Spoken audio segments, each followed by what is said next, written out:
ભવસંભવ ભીતિભેદનમ સુખસંપત્કરુણાનિકેતનમ વ્રતદાન તપઃ ક્રિયાફલમ સહજાનંદ ગુરુમ ભજે સદા વર્ણિવેશ રમણીય દર્શનમ મંદહાસ્ય રુચિરાનનાંબુજમ પૂજિતમ સુરનરોત્તમે મુદા ધર્મનંદનમહં વિચિંતયે ત્વં સુકાંતભૃતં કાંતમ ત્વં કાંતમ સર્વદોગતમ ત્વં ગતે દ્વે ગદેવત્વમ ત્વં વંદે ભક્તિકાસુતમ.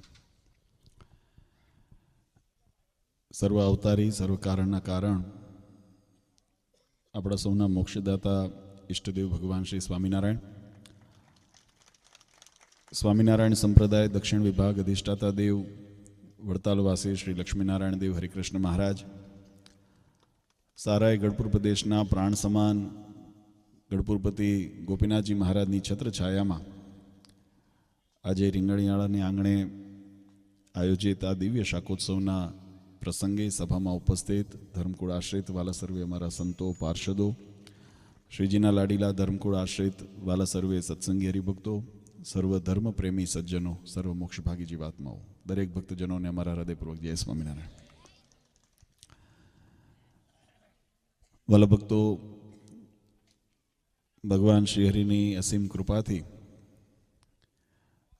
અને આ ગામના ભાવિક ભક્તોના સંકલ્પ મનોરથથી આજે દિવ્ય શાકોત્સવ આપણા ગામને આંગણે ઉજવી રહ્યો છે.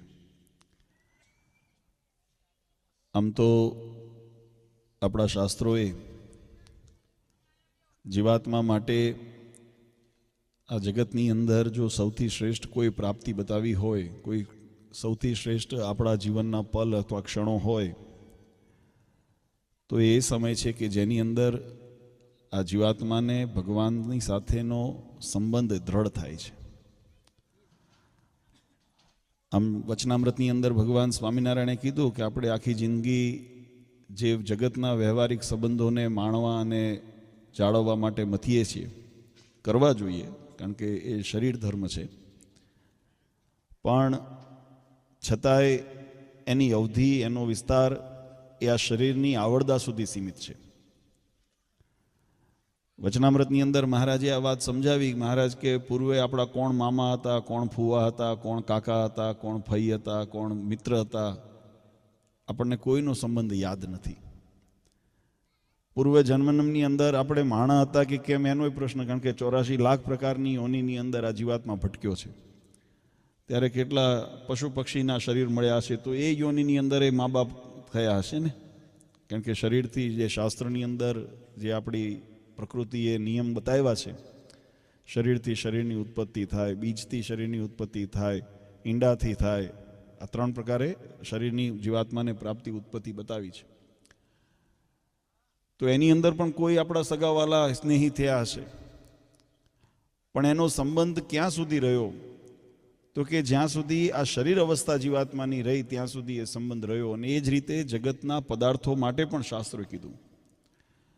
આપણે જગતના ભૌતિક જે પદાર્થોને, પછી મકાન હોય, મેડીઘર હોય, સંપત્તિ હોય, વાડી હોય, અથવા વ્યવહારિક માન પાન સત્તા હોય, એનું આયુષ્ય પણ જીવાત્માને ક્યાં સુધી એનો લાભ મળે છે? તો કે જ્યાં સુધી શરીર છે ત્યાં સુધી.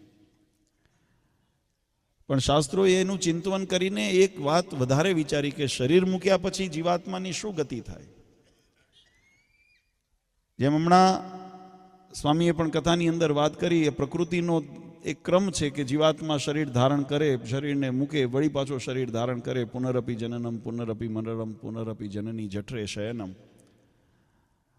આવા 84 લાખ યોનિના ફેરામાંથી જીવાત્મા મુક્ત કેમ થાય? આ બંધનમાંથી, આ કર્મમાંથી જીવાત્માને કેમ છુટકારો મળે?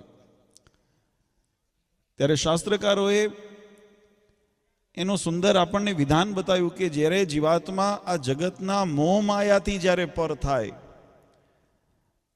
અને જગતના વિષય સંબંધી જે આસક્તિ છે એ આસક્તિને જ્યારે મૂકીને ભગવાન પરાયણ પોતાનું જીવન કરે ત્યારે જીવાત્માને મુક્તિ થાય છે. આ વાત આપણે એટલા માટે વારે ઘડીએ યાદ કરવી પડે. આમ તો આપણી સનાતન ધર્મની પરંપરા મોક્ષની પરંપરા છે. સંસારિક સુખ એ આવાંતર છે, એ મુખ્ય નથી, એની અંતર્ગત આવેલું છે, પેટા વિભાગ કહેવાય. જગતનું સુખ છે ને, મહારાજે પણ લખ્યું, અમે આલોક અને પરલોક બંનેની સુખની પ્રાપ્તિ કરાવીએ, મહારાજે કીધું અમારો આશ્રિત હોય અન્ન વસ્ત્ર આબરૂ કરીને ક્યારે દુખ્યો ન થાય, એટલે અન્ન વસ્ત્ર આબરૂ વ્યવહારિક થયા ને. તો વ્યવહારિક સુખની પ્રાપ્તિ પણ ભગવાન બતાવે છે અને આપને માટે પણ કૃપા કરે છે. પણ એ માત્ર ને માત્ર એ હેતુ અથવા એ લક્ષ્ય નથી.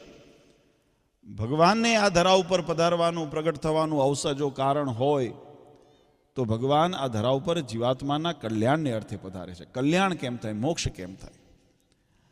અને મોક્ષની રીતિ એ મનમાની રીતે અથવા તો આપણે પોતાના ધાર્યા પ્રમાણે આપણે જ્યારે વાત કરીએ અથવા તો ક્રિયા કરીએ તો એ જીવાત્માને મોક્ષ મળવો અઘરો છે. કારણ કે આપણી સ્થિતિ કેટલી, આપણી બુદ્ધિ કેટલી. વચનામૃતની અંદર મહારાજે એક બહુ સુંદર વાત સમજાવી છે. મહારાજ કે જે જીવાત્માને આત્યંતિક કલ્યાણ પામવું હોય અથવા નારદ સંકાદિક જેવા સાધુ જ્યાં થવું હોય, સાધુ એટલે ગુણવાન થવું હોય, પછી ત્યાગાશ્રમમાં હોઈને પણ સાધુ રૂપે રહી શકીએ અને ગૃહસ્થાશ્રમમાં રહીને પણ સાધુ જીવન જીવી શકાય છે. પણ જેને નારદ સંકાદિક જેવા સાધુના ગુણ જેને પામવા હોય અને આત્યંતિક કલ્યાણ જેને પામવું હોય એને કેવો વિચાર રાખવો. તો મહારાજે મધ્યના વચનામૃતની અંદર બહુ વિસ્તારથી એનું વર્ણન કર્યું. એનો સાર જો આપણે સમજીએ તો ભગવાને આ પ્રકૃતિનો આપણને ધર્મ શીખવાડ્યો છે કે જીવાત્માનું સ્વરૂપ શું છે અને જગતની સૃષ્ટિનું સ્વરૂપ શું છે. તો મહારાજ કીધું કે આ શરીર, આ સંસારની અંદર જીવાત્મા જે અનુભવ બધા કરે છે કેવી રીતે કરે છે, તો કે જીવાત્માનો યોગ અંતઃકરણ સાથે છે. 4 પ્રકારના અંતઃકરણ બતાવ્યા: મન, બુદ્ધિ, ચિત્ત ને અહંકાર. જીવાત્માનો યોગ એ અંતઃકરણ સાથે છે અને અંતઃકરણનો યોગ ઇન્દ્રિયો સાથે છે.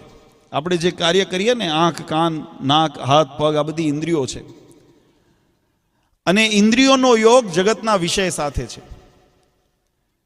જે અંતઃકરણ એ માધ્યમ બને છે, જે જગતના વિષયો છે એ વિષયનો યોગ પ્રથમ ઇન્દ્રિયને થાય.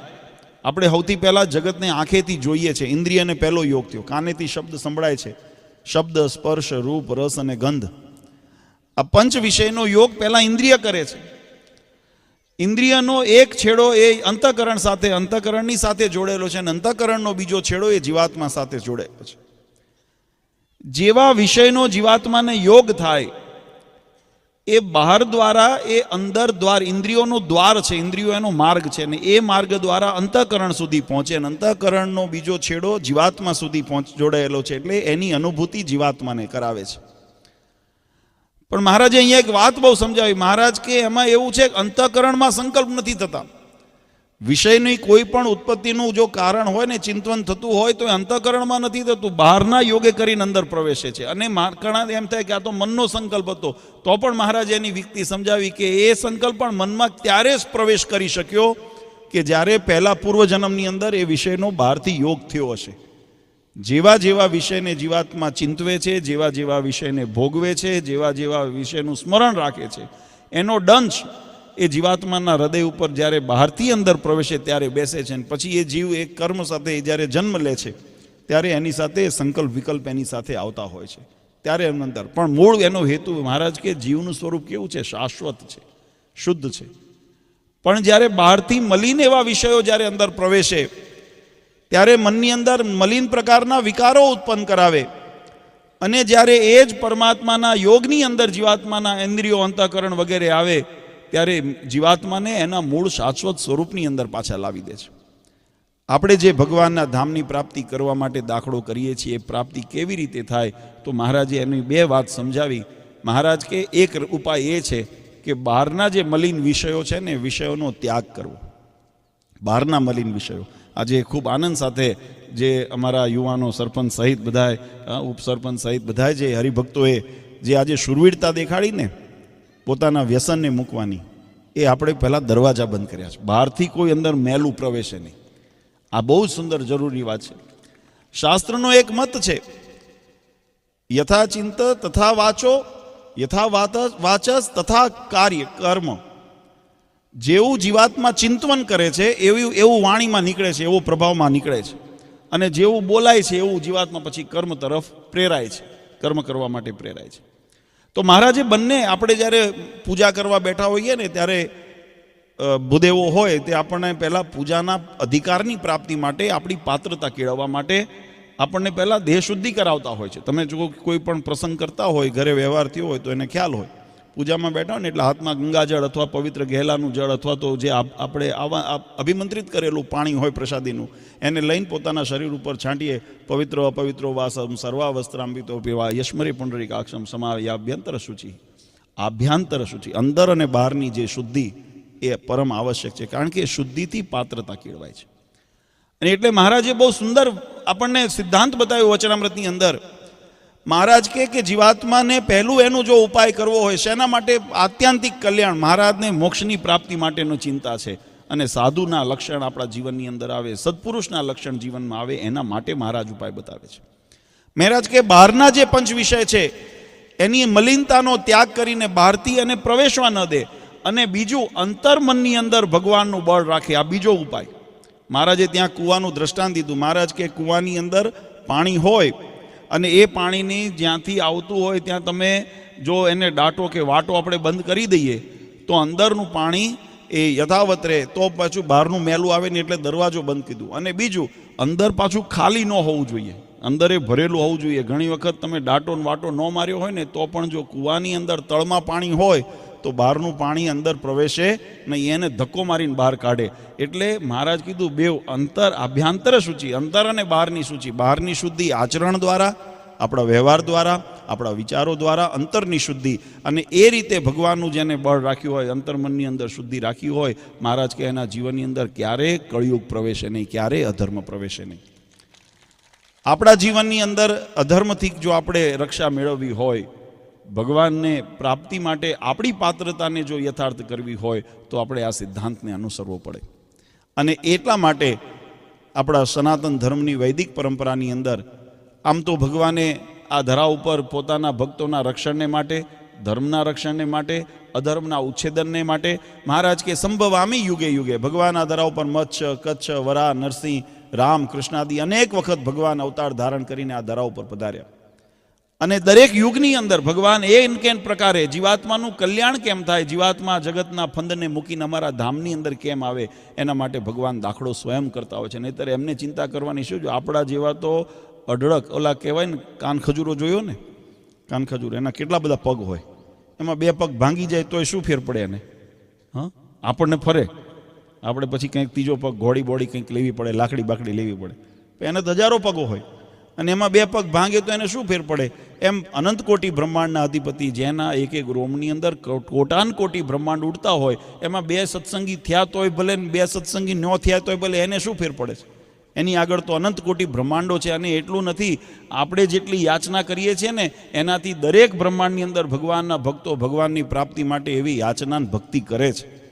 ભગવાનને પામવા માટે, ભગવાનના ધામની પ્રાપ્તિ માટે દરેક બ્રહ્માંડોની અંદર, આપણે તો એક બ્રહ્માંડ ને એ બ્રહ્માંડની અંદર એ આપણું એક આ મૃત્યુલોક ને મૃત્યુલોકની અંદર પણ આપણી પૃથ્વી ને પૃથ્વીની અંદર આપણો દેશ અને દેશની અંદર આપણું રાજ્ય અને રાજ્યની અંદર આપણો તાલુકો, જિલ્લો, અને એમાં નાનું નાનું કરતાં કરતાં આપણું ગામ રીંગણિયાળા કેટલું સૂક્ષ્મ થઈ જાય. તમે કોઈ વખત હવે આ આધુનિક જે સુવિધાઓ આવે છે ને એમાં નકશા આપણા ભારતના ગોળો તમને મોબાઈલમાં, ફોનમાં વગેરે બતાવે છે.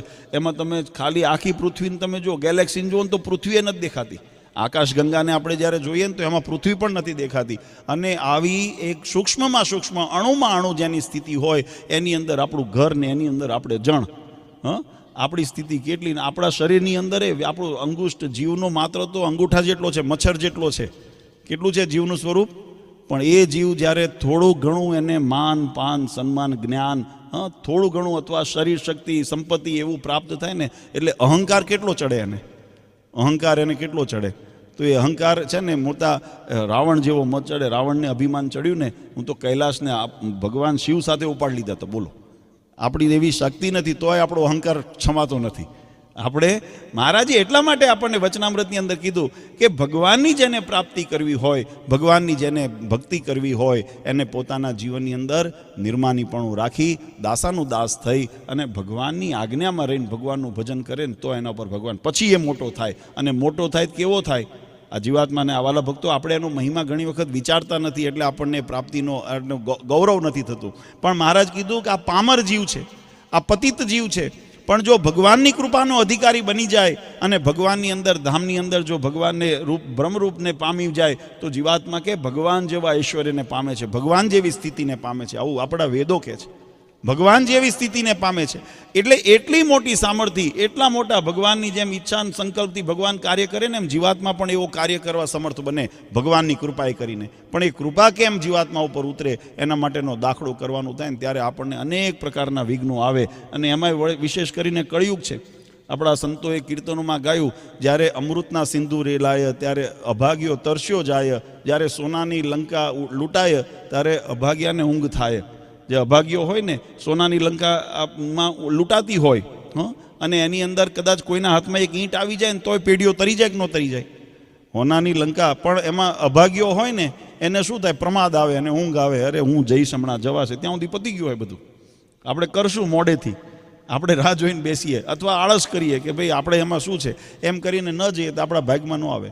અમૃતના સિંધુ રેલાતા હોય ત્યારે જો આપણે એની અંદર કેવના રાખીને જો ચપટી એમાંથી જળ ન ગ્રહણ કરી લઈએ તો એ બૂંદ તો વહી જવાનું છે. એમ આપણને મળેલો આ મનુષ્ય દેહ, આ મનુષ્ય જન્મ, આ અવસર, આ તો એના કાળ પ્રમાણે વહી જવાનો છે. આપણે એની અંદર જો જાગૃત રહીને એમાંથી જો 2 ટીપા રસપાન કરી લીધું ને તો આપણને ભગવાનના કૃપાના અધિકારી બનાવી દે, નહીતર આ બધું રેલાઈ જવાનું છે. આપણે એના માટે સજાગ રહેવાનું છે. અને શાસ્ત્રકારો એટલે આપણી પરંપરા, જો કે સંતોએ ખૂબ કથા વાર્તાનો આપણને લાભ આપ્યો છે. અને આ વિસ્તાર, આ રાજુલા પંથકના અને એમાં વિશેષ કરીને આયર ભક્તોનો સમાજ, મને કોઈ એવું વર્ષ એવું મને યાદ નથી આવતું જ્યાં આ વિસ્તારમાં કોઈ પ્રસંગ હોય ને આ હરિભક્તોનો એવો નિસ્વાર્થ અને નિર્દોષ પ્રેમ છે કે જે નાના મોટા પ્રસંગ હોય તો એ અનિવાર્ય સંજોગ હોય, કદાચ અમે દેશની બહાર હોઈએ અથવા તો બીજા કોઈ કાર્યની અંદર, પ્રતિષ્ઠા જેવા કાર્યની અંદર તારીખો અગાઉથી અપાઈ ગઈ હોય અને ન પહોંચી શક્યા હોય, એ વસ્તુ જુદી છે. પણ બાકી એવો કોઈ અવસર ન હોય કે જેની અંદર હરિભક્તોએ યાદ ન કર્યા હોય ને અમે એનો આવ્યા હોય, કારણ કે આ હરિભક્તોનો પ્રેમ એવો છે. આ વખતે પણ હરિભક્તોએ અમને દિવાળી પૂર્વે અમને જ્યારે ફોન કરીને વાત કરી કે અમારા ગામની અંદર બાપુજી, આમ તો ગયા વર્ષે જેમ પધરામણીની વાત કરી અમે આવ્યા હતા ત્યારે સંકલ્પ કર્યો હતો કે બાપુજી અમારા ગામની અંદર સત્સંગ કદાચ નાનો છે પણ જો ઉત્સવ થાય તો અમારી ભાવના એવી છે, અમે વિચાર્યું કે કંઈક સંકલનમાં લઈ લઈશું. અને જ્યારે ભક્તોએ અમને ફોન કર્યો એટલે અમે છપિયા સ્વામીની વાત કરી. મેં કીધું બીજા ગામ લેવાય કે ન લેવાય, આપણે રીંગણીવાળા લેવું છે આ વખતે. એટલે કદાચ એકાદ ગામ આગું પાછું કરશું અમે.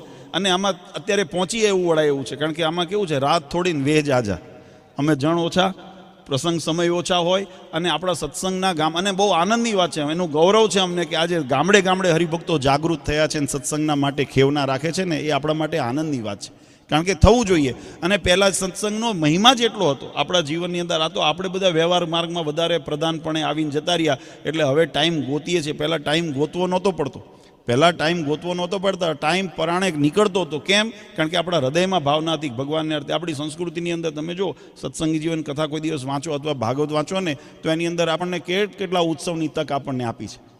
પછી રામનવમી હોય તોય ભલે, જન્માષ્ટમી હોય તોય ભલે, શિવરાત્રિ હોય તોય ભલે, રથયાત્રા હોય તોય ભલે, દિવાળી હોય તોય ભલે, નવરાત્રિ હોય તોય ભલે, એવા અનેક પ્રસંગો આપણને 12 મહિનાની અંદર આવે છે. જ્યારે જીવાત્માને ખટકો રહે કે હું આ જગત માટે નથી આવ્યો, હું તો મારા કલ્યાણને માટે આવ્યો છું, આવો ખટકો આપણને યાદ કરાવે ને એના માટે ઉત્સવો થતા હોય છે, એના માટે આ બધા પ્રસંગ આવતા હોય છે. એટલે ભક્તોનો ભાવ એવો હતો કે બાપુજી અમારે ત્યાં આવું આયોજન થાય. અને અમને પણ હતું કે દરેક વિસ્તારની અંદર, આમ તો બધા ભક્તો દર વખતે આમંત્રણ આપતા હોય, આગ્રહ કરતા હોય આવવા માટે, પણ સમયની અનુકૂળતા અને વ્યસ્તતાને કારણે બધી જગ્યાએ તો પહોંચી વળવું દર વખતે સંભવ નથી. અને પહેલાંના વખતની અંદર એવું હતું કે સંતો પણ ગામડે ગામડે આવતા, કથા વાર્તા કરતા, રોકાતા, ભગવાનનો મહિમા સમજાવતા અને હરિભક્તોને સત્સંગની અંદર વાળતા. ત્યારે એ પ્રવૃત્તિઓ થતી ત્યારે સત્સંગનો વિકાસ થયો. નહીંતર આ બધા પંથકોની અંદર આપણા નંદ સંતોએ કેટલો દાખલો કર્યો. સ્વયં મહારાજને આમ તો આ બધી ભૂમિ મહારાજ વન વિચરણ વખતે જ્યાંથી પગલાં પડ્યા હોય એવી પવિત્ર થયેલી ભૂમિ છે. અને એની અંદર સંતોએ એવો દાખલો કર્યો, એના મૂળ મજબૂત કર્યા, ત્યારે આ સત્સંગનો વારસો અત્યારે જળવાયો. પણ હવે એને પોષણ ન મળે. આપણે ખેતરની અંદર વાવણી કર્યું હોય અને એની અંદર આપણે જો સમયસર એને નીંદવાનું કાર્ય ન કરીએ અથવા તો એની અંદર ખાતર પાણી ન નાખીએ તો ધીમે ધીમે પછી એ પાક મોલાત બગડતી જાય ને.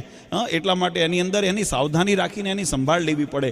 અને એ કાર્ય સંતો દ્વારા જ્યારે કરવામાં આવતું ત્યારે સત્સંગને પોષણ મળતું રહેતું. હવે એના બેને કારણ થયા. અહીંયા તો અછત થઈ જ સંતોની, અને હરિભક્તોની અંદર પણ મોટાભાગે યુવાન વર્ગ બધા બહાર દેશોની અંદર અથવા તો શહેરોની અંદર બધા વસ્તીકરણમાં જતા રહ્યા. એટલે અહીંયા આગળ ગામની અંદર સત્સંગે એમ થોડો ઘસાણો અને કોઈ પણ કારણ કારણસર મૂળ સત્સંગને પોષણ મળતું ઓછું થાય એટલે સત્સંગમાં ધીમે ધીમે ઝાંખપ આવે. એ ઝાંખપને પાછી તેજીમાં લાવવા માટે આવા પ્રસંગોનું નિર્માણ થાય. એટલે પૂજ્ય મહારાજશ્રીએ આજ્ઞા કરી કે આપણે વર્ષમાં વધારે નહીં પણ એક વખત એવું આયોજન કરીએ કે એ વિસ્તારની અંદર, દરેક ગામમાં તો આયોજન કરવા જઈએ તો ન પહોંચી વળાય, પણ દરેક વિસ્તાર વાઇઝ જો આયોજન કરીએ તો એની અંદર એ વિસ્તારના ભક્તોને થોડું પોષણ બધે મળતું રહે. અને એ જ રીતે ગરડા દેશ, જુનાગઢ દેશ, વડતાલ દેશના આપણા જે ગામડાઓ છે એને સત્સંગ જાગૃત રહે, એના ભક્તોને ભગવાનનો મહિમા સમજાય, ભગવાનની ભક્તિની પ્રેરણા રહે અને પાછો એ વારસો આગળ વધે.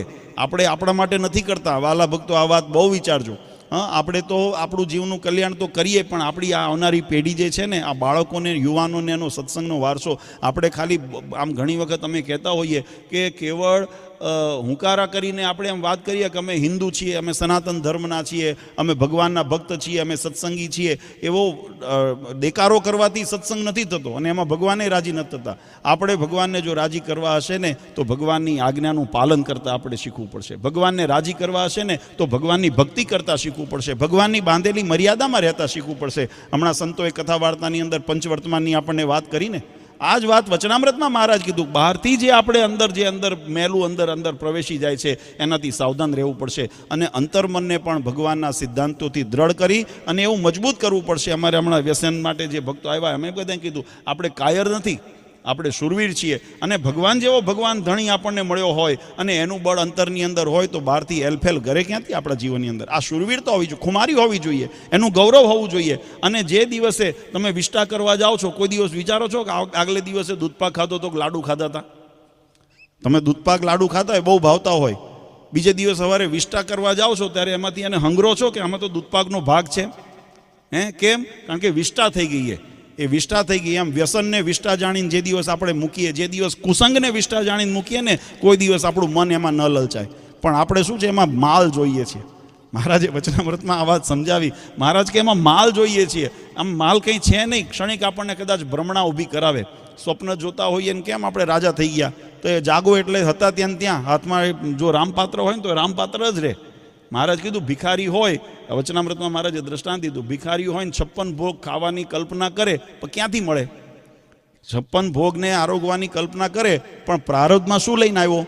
તો કે ભિખારી પણ યાચક પણ. તો એવું જે લઈને આવ્યો હોય એને સંકલ્પ ગમે તેટલા મોટા કરે પણ એને મળે નહીં, કારણ કે એને એવું કર્મ નથી કર્યું. એમ આપણે પણ ભગવાનના ધામમાં જવાનો સંકલ્પ વાતો બધાય કરે છે, જગત આખું કરે છે, ભગવાનના ધામમાં જવાય, ભગવાનના ધામમાં જવાય, ભગવાનના ધામમાં જવાય, પણ ભગવાનને ધામમાં જવાની રીત બતાવી છે. એ રીતે ચાલીએ ને તો ભગવાનના ધામમાં જવાય, બાકી જવાતું નથી. એ રેઢું નથી એ કે હરાયા ઢોર અંદર એ ગરી જાય.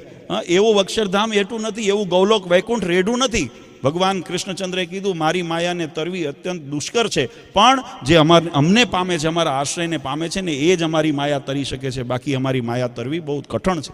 ભગવાનની પ્રાપ્તિ એટલી સરળ નથી. પણ આપણે કેવું છે કે હમણાં જેમ સંતોએ પણ વાત કરી, ધાર્યું કરવાને સ્વભાવ કરીને અને પોતાના મોક્ષને બગાડીએ છીએ. તો એને સુધારવા માટે આ સત્સંગ, આવા પ્રસંગો એ આપણને નિમિત્ત આપે છે. અને મહારાજે પણ એટલા માટે જો ભગવાને ઉપદેશ દ્વારા પણ સત્સંગ કરાવ્યો, પોતાના ભગવાનપણાની પ્રતીતિ કરાવી. આજે અલૌકિક આ દિવ્ય પ્રસંગ, દિવ્ય શાકોત્સવનો કેવો મહારાજે નિર્માણ કર્યો. જે સંપ્રદાયના ભક્તો છે એને તો કથાની અંદર આ પ્રસંગ અવારનવાર સાંભળ્યો છે અને આપણે એના નિમિત્તે કરીએ છીએ તો એ પ્રસંગને પણ યાદ કરીએ. લોયાની અંદર મહારાજ જ્યારે સુરાખાચર આવ્યા અને મહારાજને વિનંતી કરી કે મહારાજ મારે આંગણે પધારો, ત્યારે આ દિવાળીના દિવસો વીતી ગયા હતા, ઉત્સવ સમયના દિવસો વીતી ગયા હતા. એટલે થયું કે ભાઈ કેમ આમાં કોઈ પ્રસંગ નથી, કોઈ આયોજન નથી. મહારાજ કે આપણે આયોજન નિર્માણ કરીએ. જો કરવું જ હોય તો આપણી પાસે પેલા કહે છે ને કે જેને ધાર્યું છે અને એને ભગવાન પણ બળ કરતા હોય, સફળ કરતા હોય, પણ આપણા મનમાં સંકલ્પ મજબૂત કરવો જોઈએ. અને એવો સંકલ્પ એમને કરીને આવ્યા સુરાખા. અહીંયા તો એમના ઘરનાએ તો એક વેંત વધારે કીધું હતું, જો ભગવાનને લીધા વગર પાછા આવો ને તો પાછા જ ન આવશો. સુરાખાચરના ઘરનાએ સુરાખાચરને એમ કીધું ભગવાનને આમંત્રણ દેવા જાઓ, પણ જો મહારાજને લઈને ન આવો, પાકું કરીને ન આવો તો પાછા આવશો નહીં, તમારી અમારે જરૂર નથી. આવી નિષ્ઠા હતી, આવો ભાવ હતો. એટલે મહારાજની આગળ અને બરાબર પ્રસંગ એવો બન્યો કે જ્યારે આમંત્રણ દેવા ગયા ને ત્યારે પંચાળાની અંદરથી પણ ઝીણાભાઈ ભક્તો મહારાજને આમંત્રણ આપવા આવ્યા હતા અને મહારાજે હા પાડી દીધી, હાલો હું આવીશ. એટલે ઓલા સુરાબાપુ છે ને આમ ભગવાનની આડું જે મહારાજ બેઠા હતા પાટ ઉપર, તો પાટની નીચે ને આમ તેમ બધે આમ જોવે. એને કહે કે શું ગોતો છો સુરાબાપુ? તો કે હું બીજા ભગવાન ગોતું છું, કેમ કે મારે ઘેર જવું છે. મારે ઘરે જવું છે ને ભગવાનને લીધા વગર આવશો તો ઘરે ન આવશો આવું કીધું ને તમે આ ઝીણાભાઈને વચન આપી દીધું. મહારાજ કે હાલું એમનો સંકલ્પ પૂરો કરશું ને તમારો સંકલ્પ પૂરો કરશું, પણ કરશું શું? ત્યારે મહારાજે કીધું કે આપણે કાંઈ નહીં, એક શાકોત્સવનું આયોજન કરીએ. હા, આમ તો જગતના જમણવારો જગતમાં થતા જ હોય છે, પણ જગતના જમણવાર અને ભગવાનનો દિવ્ય શાકોત્સવ એની અંદર અલૌકિકતા કેટલી છે. ઓલું છે ને સંસારમાં બાંધનાર સ્વાદ છે અને આ સંસારમાંથી મુક્ત કરનાર સ્વાદ છે. મહારાજે એવું દિવ્ય ઐશ્વર્ય આ પ્રસંગની અંદર બતાવ્યું. સંક્ષિપ્તની અંદર એ મહારાજને પ્રસંગ યાદ કરીએ તો મહારાજ જ્યારે બાપુ ત્યાં શાકને વઘારતા, ભગવાન સ્વામિનારાયણ સ્વયં આજે શાક વઘારવા માટે એ રસોઈયાનું મહારાજે રૂપ ધારણ કર્યું અને હાથમાં તાબેતો લીધો અને મોટા ભાંડ એટલે મોટા તપેલાની અંદર મહારાજે 12 મણ ઘીનો વઘાર કર્યો. અંદર હળદર, મસાલો, રાઈ, જીરું, દાણા જીરું વગેરે એની અંદર બધા મસાલા મહારાજ નાખે. અને પ્રેમાનંદ સ્વામી એના કીર્તનની અંદર લખ્યું કે દ્વાદશ મણ એકાક્ષરી છે વઘારમાં, જોવા આવ્યા શિવ બ્રહ્મા તજી નાખજો. દેવતાઓને પણ એમ થયું ભગવાન આવું દિવ્ય ચરિત્ર કરે છે, આવું કોઈ પૂર્વે અમે સાંભળ્યું નથી, જોયું નથી, તો આવું ચરિત્ર ભગવાન કરે છે તો હાલો આપણે પણ દર્શન કરવા જઈએ. એમ કહીને દેવતાઓ પણ સ્વર્ગની અંદરથી એ પ્રસંગને માણવા માટે આ ધરા ઉપર આવ્યા. પ્રેમાનંદ સ્વામીએ લખ્યું મહારાજ મનુષ્ય ચરિત્ર કરે. ભગવાન જ્યારે ધરા ઉપર અવતાર ધારણ કરે ને ત્યારે મનુષ્ય જેવી, જો બાળક હોય ને તો બાળક જેવી જ ચેષ્ટા કરે. ભગવાન રામના તમે બાળ ચરિત્રના પ્રસંગ તમે સાંભળજો. ભગવાન કૃષ્ણના બાળ ચરિત્રના પ્રસંગ તમે સાંભળો, ભગવાન ઘનશ્યામ મહારાજના બાળ ચરિત્રના તમે પ્રસંગ સાંભળો તો આપણને એમ લાગે કે આ તો બાળક જેવી ચેષ્ટા કરે છે. યુવાનીના હોય તો યુવાનો, વૃદ્ધાવસ્થા હોય તો વૃદ્ધાવસ્થા, જેવી ભગવાનની મનુષ્ય ચરિત્ર કરતા હોય એવા સ્વરૂપના એ ગુણને, ધર્મને ભગવાન પણ સ્વતંત્ર હોવા છતાં પણ સ્વીકારતા હોય છે. એમ મહારાજ પણ મનુષ્ય ચરિત્ર કરે અને હળદર, મસાલો વગેરે એની અંદર મસાલા નાખે ને પછી પોતાના પહેરેલા કપડા ઉપર હાથ લૂઈ નાખે. મહારાજ જ્યારે આવું ચરિત્ર કરે ને તો કોઈ વિવેકી હોય અને એમાંય પાછા હવે તો એક હોય ડાયા ને એક હોય દોઢ ડાયા, વધારે જ્ઞાની, તે એને તો એમ જોઈએ ને ભગવાનમાં દોષ કાઢે. આપણે અત્યારે પણ એવા છે. તમારે ત્યાં લગ્ન પ્રસંગ હોય તો તમે ગણપતિ સ્થાપન મુહૂર્તમાં કરો કે ન કરો? એનું મુહૂર્ત જોડાવીને ગણપતિ સ્થાપન કરો ને. પ્રતિષ્ઠા જેવો ઉત્સવ કરવો હોય તો ધનુર્માસની અંદર ગણપતિ સ્થાપન ન થાય ને. આ વસ્તુ વિચારવા જેવી છે. ભગવાને બતાવેલું મુહૂર્ત શાસ્ત્રની મર્યાદા છે. મહારાજ કે વિધિ નિષેધને, જ્ઞાન થયું ને એટલે વિધિ નિષેધને ખોટા કરે. પહેલાં વિધિના શાસ્ત્રના મતને જ ખોટો કરે, પોતાનું ધાર્યું કરવાના સ્વાર્થની અંદર. આ મનુષ્ય સ્વભાવ છે. એટલે ભગવાનમાં પણ દોષ કાઢે. પછી ભગવાનને આ બધું કર્યું પણ આ બરાબર ન કર્યું તો તમે તો ભગવાન થઈ જાઓ. અને થવું જ છે અત્યારે મોટા ભાગના જગતના લોકોને ભગવાન જ થવું છે. ભક્ત કોઈને રહેવું નથી. ભક્ત રહેવું હોય ને તો આજ્ઞામાં રહે. જેને ભગવાનનું ભક્ત રહેવું હોય ને, દાસ રહેવું હોય ને, એ ભગવાનના વચનમાં રહે, ભગવાનની શિક્ષાપત્રીની બાંધેલી મર્યાદામાં રહે. બાકી એને ભગવાન પોતાને થવું છે, ભગવાન ભજવા નથી. દુનિયામાં વાતો તો જે કરે તે, આજે જેને ઉઠા ભણાવવા છે અથવા પોતાનું ખોટો માલ વેચવો છે તો એના અવગુણ કહીને વેચશે કે વખાણ કરીને વેચશે? જેને કથીર વેચવું છે એ કથીરના અવગુણ ગાશે કે આ તો હોના કરતાં નબળું છે ને પિત્તળ જેવું છે ને આનો બહુ ભાવ ન આવે, એવું કરશે તમે લેશો? એ તો કહેશે આ તો ટીકાઉ છે ને લાંબુ છે ને સરસ છે ને આનો, એના ગુણ જ ગાશે ને. એમ કથીર વેચનારે ગુણ જ ગાય અને હોનું વેચનારે ગુણ ગાય. પણ પ્રશ્ન છે આપણી દ્રષ્ટિ, આપણી સમજણ. આપણે નક્કી કરવું છે કે આની અંદર હોનું વધારે મોંઘું છે કે કથીર વધારે મોંઘું છે. આપણે છેતરાતા નથી ને એનું સાવધાની કોણ રાખશે? ખરીદનારે રાખવી પડે ને. એમ મોક્ષની અંદર પણ આપણે છેતરાતા નથી ને, સાવધાની કોણે રાખવાની? આ સત્સંગ સમાજે બધાએ સાવધાની રાખવાની. ભગવાનનું નામ દઈને જ છેતરવામાં આવે. ભગવાનના આ હિંસા કરનારા, હિંસાદી યજ્ઞ મહારાજે આપણા સનાતન ધર્મની પરંપરા પ્રમાણે હિંસાત્મક યજ્ઞ થતા મહારાજે નિષેધ કર્યા. તો એનું પ્રતિપાદન કરનારા, સનાતન ધર્મને માનનારા, જે એનું અર્થઘટન કરનારા હતા ને, એને જ હિંસાનું પ્રતિપાદન કર્યું ને કે આપણે યજ્ઞ કરીએ તો બકરું વધેરવું પડે કે મરઘું વગેરવું પડે કે માછલું વધેરવું. એ કોણ હિંસાનું પ્રતિપાદન કરનારા? એ ધર્મના નામે જ કર્યું ને. પણ આપણે સાવધાની રહેવી પડે કે નહીં, ધર્મ છે ને ક્યારે કોઈની જીવનું, આપણે મહારાજે શિક્ષાપત્રીમાં લખ્યું નાના નાના સૂક્ષ્મ જવતું હોય એને પણ દુભાવા નહીં, એની પણ હિંસા ન કરવી. તો આ હિંસાને કેમ પ્રતિપાદન કરાય? આવી જેની નિષ્ઠા દ્રઢ હોય, ભગવાનના વચનમાં વિશ્વાસ હોય તો એને પછી આવી જે ખોટી માન્યતા હોય એને તમે ખંડન કરી શકો. પણ ભગવાનના વચનમાં દ્રઢતા ન હોય, વિશ્વાસ ન હોય તો કોઈ આવીને એમ કહે કે આપણે બકરું વધેરવું પડે તો કે વધેરી નાખો. તો આપણે પાપના ભાગી બન્યા કે ન બન્યા? આ સાવધાન થવાની. આ સંસારની અંદર આ ઉત્સવ માત્ર પેટનો ખાડો ભરવા નથી આપણે કરતા. આપણે આપણા અંતરની અંદર જે રહેલા મેલ છે અને મેલને ધોવો છે. આ આત્માને શાશ્વત કરવો છે, ભગવાનના ધામનો અધિકારી બનાવવો છે. તો એના પ્રમાણેની શુદ્ધતા, આચરણની પવિત્રતા, ભગવાનના વિચારોની પવિત્રતા, સિદ્ધાંતોની પવિત્રતાને આપણે આપણા જીવનની અંદર જાળવવી પડશે. મહારાજ જ્યારે આ ચરિત્ર કરતા, એટલે આ મૂળ વિષય એવો કે ભગવાનની અંદર પછી દોષ કરે ને હું કરું સાચું, એમ ભગવાનમાં અભાવ આવે. અને અભાવ આવે ને ભગવાનની આજ્ઞા લોપે. મહારાજ જ્યારે આ હળદરવાળા હાથ પોતાના ધોતી ઉપર લૂંટતા, પ્રેમાનંદ સ્વામીએ લખ્યું, હલ્દીવાળા હાથ લુએ નિજ ધોતીએ. ભગવાન પોતાના પહેરેલા ધોતી ઉપર હળદરવાળા હાથ લૂંટા. પણ આના દર્શન કેવી જેની સમજણ હતી ને એને એવા દર્શન થાય, જેવી જેની સમજણ. પ્રેમાનંદ સ્વામીને કેવો ભાવ થયો તો પ્રેમાનંદ સ્વામી લખ્યું, પીળે પટ શોભે પરિબ્રહ્મ જો. પરબ્રહ્મ પુરુષોત્તમ નારાયણ પીળું પિતાંબર પહેરીને ઉભા હોય ને એવા દિવ્ય દર્શન થાય છે. કેવો ભાવ હતો? ભગવાનપણાનો ભાવ હતો. એટલે ભગવાનની અંદર મનુષ્ય ભાવ ન જોયો.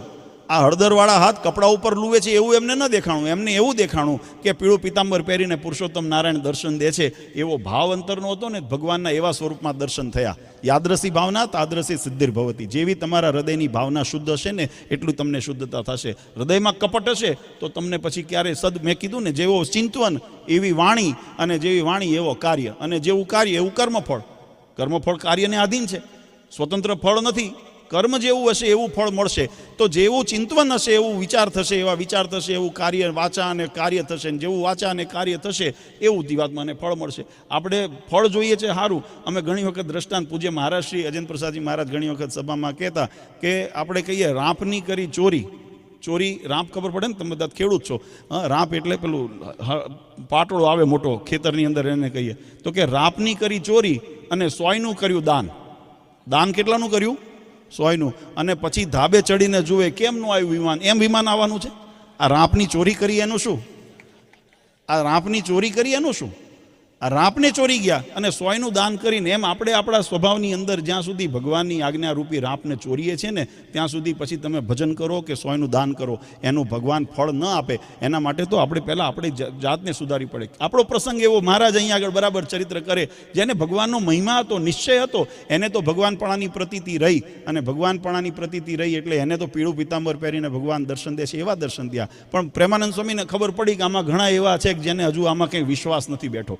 એટલે એમને બીજી પંક્તિ લખી, અક્ષર પર પુરુષોત્તમજીએ નર વપુ ધર્યું. અક્ષરથી પણ જે પર એવા પુરુષોત્તમ નારાયણ છે, એવા પુરુષોત્તમ નારાયણે આ નર નાટ્ય એટલે કે મનુષ્ય ચરિત્ર કર્યું છે. પણ એકાંતિક મહામુનિ સમજે મર્મ જો. જે એકાંતિક હતા, મહામુનિ એટલે જ્ઞાની હતા, ભગવાનનો નિશ્ચય જેને દ્રઢ હતો, એને આવા દર્શન થયા. બાકી જગતના જીવને તો એમ જ થયું કે આ ધોત્યું પીળું કર્યું. આ પીળું પિતાંબર ન દેખાણું, એમને ધોત્યું પીળું દેખાણું. અને બરાબર પ્રસંગ પણ એવો બનેલો કે જ્યારે મહારાજા ચરિત્ર કરતા ને ત્યારે અમારે ચરોતર બાજુથી કાશીદાસ, કાનદાસ વગેરે પાટીદાર ભક્તો ભગવાનના દર્શને આવેલા.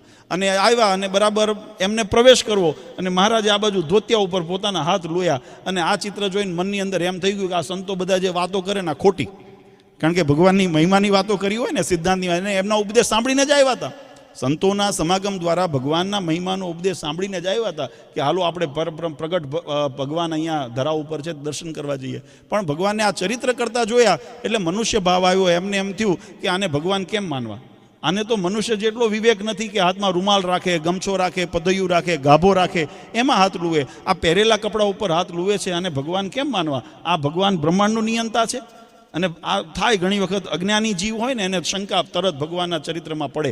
અને મહારાજ ચરિત્ર પણ એવા સામાન્ય કરતા હોય. આપણે દ્વારકાધીશની આપણે વખાણ કરીએ ત્યારે મહારાજને કેવા કરીએ કે મહારાજને 16 શણગાર સજેલા છે, માથે મુગટ ધારણ કર્યો છે, કાનમાં કુંડલ છે, વૈજંતી માલા છે. ભગવાનને એવા દર્શન કરીએ ને. પણ એ જ ભગવાન કૃષ્ણ જ્યારે ગોકુળની અંદર ગાયો ચરાવવા જતા ત્યારે માથે શું કહેવાય, એ હોનેરી મુગટ પહેરીને જતા હતા, એ જરિયાની જામા પહેરીને જતા હતા કે પિતાંબર પહેરીને જતા હતા. અહીંયા તો મહારાજ પેલા આપણે બધા તમને ખબર છે, કામળી હોય ખભે અને હાથમાં ડંગોરો હોય, ગાયો ચરાવવા કેમ જાય?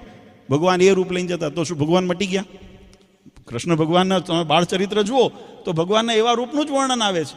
તો શું ભગવાન મટી ગયા? એ તો ભગવાનપણાની પ્રતીતિ હોય. વેશભૂષાથી ભગવાન નક્કી નથી થતા, ભગવાન પોતાના ઐશ્વર્ય પ્રતાપથી નક્કી થાય છે. આ પરબ્રહ્મ પુરુષોત્તમ નારાયણ છે. એની અંદર એ સામર્થ્ય છે, એની અંદર એ અંતર્યામીપણું છે, વ્યાપકપણું છે, નિયંતાપણું છે. એ પરમાત્માપણું એનું બતાવે કે આ પરબ્રહ્મ પુરુષોત્તમ નારાયણ છે. અને બરાબર જ્યારે કાશીદાસ, કાનદાસ વગેરે આવ્યા, મનમાં શંકા થઈ, મનમાં અભાવ આવ્યો કે આને ભગવાન કેમ માનવા? આપણે લગભગ ભૂલા પડ્યા લાગીએ છીએ, આપણે આ કોઈક બીજા ગામ આવી ગયા લાગે છે. હા, આપણને એમ થયું કે આ પરબ્રહ્મ પુરુષોત્તમ નારાયણ વાળું આ ગામ નહીં, આ સંતોએ જે બતાવ્યું એ ગામ નહીં, આ તો બીજું ગામ છે, એમ કહીને પાછા વળતા હતા. મહારાજે કીધું, સંતોને પૂછ્યું કે સંતો કોઈ તરસ્યો હોય ને કૂવા કાંઠે આવે ને તરસ્યો પાછો જાય ને કેવો ગણાય? તો મહારાજને કે મહારાજ એ તો અભાગ્યો કહેવાય ને. તમે આટલી મંજિલ કાપીને આવ્યા અને તમે ભગવાનના દર્શન ન કરી શકો, પોતાની ક્ષુધાને તરસ ન છીપાવી શકો, તો એનાથી મોટો અભાગ્યું કોણ કહેવાય? મહારાજ કે જો ઓલા ભક્તો અમારા દર્શન માટે છેક ચરોતરથી આવ્યા છે પણ અમને મળ્યા વગર પાછા જાય છે. ત્યારે પ્રેમાનંદ સ્વામી મહારાજના સખા ભક્ત હતા, એટલે ભગવાનની સાથે રમૂજ કરવાનો એમનો અધિકાર હતો. ધીમે રહીને મહારાજને કે મહારાજ આમાં એમનો વાંક નથી, વાંક તમારો છે. મહારાજ કે અમારો શું વાંક છે? અમે તો તમારા માટે જો રસોઈ બનાવીએ છીએ, આ શાક વઘારીએ છીએ, હમણાં તમને પ્રસાદ આપશું, તમને રાજી કરશું, અમે તો દાખલો કરીએ છીએ, અમારો વાંક શું એમાં? ત્યારે પ્રેમાનંદ સ્વામી ધીમે રહીને મહારાજને કીધું કે મહારાજ અમે જ્યારે કથા કરતા હોઈએ ને ત્યારે તમારા ઐશ્વર્ય પ્રતાપના વર્ણન કરતા હોઈએ, હા અમે મહારાજના રૂપના વર્ણન કરતા હોઈએ. મહારાજે જરિયાની જામો પહેર્યો છે, સોનેરી સુરવાળ પહેર્યો છે, પગની અંદર તોડા છે, પગમાં મોજડીઓ છે, હાથમાં વેડ ધારણ કર્યા છે, કડા ધારણ કર્યા છે, વીંટીઓ બાજુબંધ વગેરે ધારણ કર્યું છે, માથે સોનેરી પાઘ છે, 3 છોગડાળી પાઘ છે, એના ઉપર ફૂલના તોરા બિરાજે છે, ગળામાં માળા છે. અમે આવું બધું વર્ણન કરતા હોઈએ. ભગવાન તાબેથો લઈને ઊભા હોય એવું વર્ણન અમારી કથામાં ન આવે. અને આ તમે જો તાબેથો લઈને ઊભા છો અહીંયા મંચ ઉપર, આ શાક વઘારતી વખતે તમે તાબેથો લઈને ઊભા છો, કોણ વિશ્વાસ કરે કે આ પરબ્રહ્મ પુરુષોત્તમ નારાયણ છે? જેના રોમ સુછિદ્રમાં અણુસમા બ્રહ્માંડ કોટી ફરે, માયા કાળ રવિ શશી સુરગણો આજ્ઞાના લોપેક્ષણ, એવા અક્ષરધામના અધિપતિ શ્રી સ્વામિનારાયણ. આવા અક્ષરધામના અધિપતિ આ તાબેથો લઈને ઊભા હોય એવું કોણ વિશ્વાસ કરે? અને એનાથી વધારે તાબેથો લઈને ઊભા તો ઠીક, પણ આ જો સવારે અમે તમને ધોતિયું પહેરાવ્યું ને તો એ ધોળું હતું, આ તમે પીળું કરી નાખ્યું. આ તમે ધોત્યું ને હળદરવાળા હાથ લઈને તમે પીળું કરી નાખ્યું. આવું ચરિત્ર કરો તો કોણે તમારામાં પ્રતીતિ થાય? અને પછી સંતોએ વિનંતી કરી મહારાજને, મહારાજ આ જગત અજ્ઞાની છે અને અબોધ છે, આ જ્ઞાન આને તમારા ચરિત્રનો મર્મ ન સમજી શકે અને અભાવ લઈને જાય તો જીવાત્માનો મોક્ષ બગડે. એ ન બગડે એના ઉપર કંઈક દયા કરો, કરુણા કરો, જીવાત્માને ભગવાનની પ્રતીતિ થાય ને તમારા શરણે આવે. પછી ભગવાને કાશીદાસ કાનદાસ પાટીદાર ભક્તોને મહારાજે નામ દઈને બોલાવ્યા, કાશીદાસ કાનદાસ તમે જે જોવા માટે આવ્યા છો જોઈને જાઓ. અને જ્યારે ભક્તોએ પાછળ વળીને જોયું ને ત્યારે ભગવાને ચતુર્ભુજ સ્વરૂપે દર્શન દીધા અને પોતાના ભગવાનપણાની પ્રતીતિ કરાવી. આજે એ ઉત્સવને આપણે સ્મૃતિ કરીએ છીએ, એ ઉત્સવને યાદ કરીએ છીએ. જેમ ભગવાન કૃષ્ણચંદ્રે ગોવર્ધન તોલ્યો અને ગોવર્ધન તોલીને પોતાના ભક્તો એવા ગોકુળવાસીઓની ભગવાને એ મેઘના એ ઇન્દ્રના પ્રકોપથી જેમ રક્ષા કરી, અને એનો ઉત્સવ આપણે વર્ષો વર્ષ આજે વર્ષો વીતી ગયા પણ આજે આપણે દિવાળીને બેસતું વર્ષ જ્યારે આવે ત્યારે ગોવર્ધન પૂજાને અન્નકોટ ઉત્સવ કરીએ છીએ.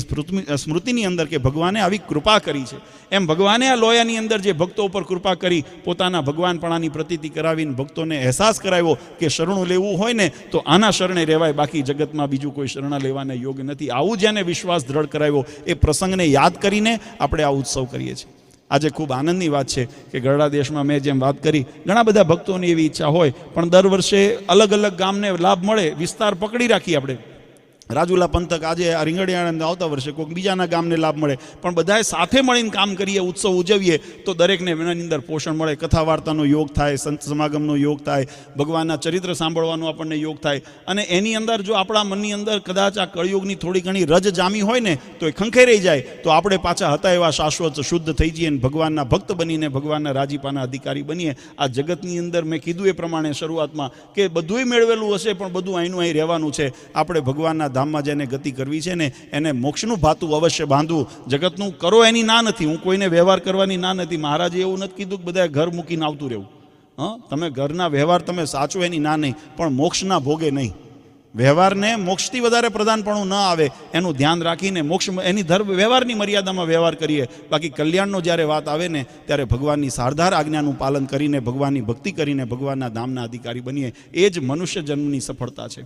આજે ખરેખર આનંદ થયો, ભક્તોનો ભાવ હતો અને એ ભાવને ભગવાન ગોપીનાથજી મહારાજ, હરિકૃષ્ણ મહારાજે સંકલ્પ કર્યો અને તમે બધાએ પણ એની અંદર સહકાર, બધા ગામના ભક્તો એની અંદર આવીને આ ઉત્સવને આટલો સુંદર દીપાવ્યો. જે ભક્તોએ આ ઉત્સવની અંદર તન મન ધનથી સેવા કરી છે, યજમાન પદ સ્વીકાર્યું છે, સ્વયંસેવક તરીકે સેવા કરી છે, આયોજનની અંદર સેવા કરી છે, અને નામી અનામી બધાના નામ ક્યાં લેવા પણ બધાને નામી અનામી જેને જેને આ મહોત્સવની અંદર લાભ લીધો છે એવા તમામ ભક્તો ઉપર ગોપીનાથજી મહારાજ, હરિકૃષ્ણ મહારાજ ખૂબ રાજી થાય અને તમને ખૂબ સુખ્યા કરે. નિયમ નિશ્ચય પક્ષની દ્રઢતા કરાવે, ઉપાસના ભક્તિની દ્રઢતા કરાવે અને ભગવાનનો રાજીપો સમગ્ર ભક્તજનો ઉપર કાયમ ઉતરતો રહે એવી ભગવાન શ્રી હરિના ચરણારવિંદમાં પ્રાર્થના કરી. પરમ પૂજ્ય સનાતન ધર્મ ધુરંધર 1008 આચાર્ય શ્રી અજેન્દ્ર પ્રસાદજી મહારાજ, અસો ગાદીવાળા પૂજ્ય માતુશ્રી અને અમારા સમસ્ત ધર્મકુળ પરિવાર વતી આપ સૌને અંતરના આશીર્વાદ આપી મારી વાણીને વિરામ આપું. સહેજાનંદ સ્વામી મહારાજ.